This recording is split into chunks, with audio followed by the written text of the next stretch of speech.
Jadi rugi masa tu berlalu begitu saja, tak sempat kita berdoa.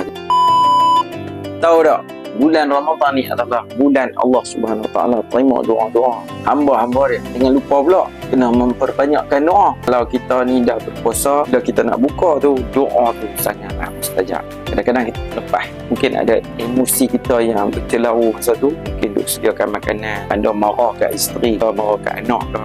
Lepas tu kita pun nak buka puasa. Jadi rugi masa tu berlalu begitu saja, tak sempat kita berdoa. Jadi antara waktu mustajab doa adalah dekat-dekat nak buka puasa. Lepas tu sepertiga malam terakhir kan, kita bangkit malam untuk sembahyang tahajud dan sebagainya, melakukan amal ibadah untuk diri kita. Itu pun mustajab doa. Dan seterusnya ketika sujud dalam solat. Dan jangan lupa ketika mana kita berpuasa tu pun mustajab doa.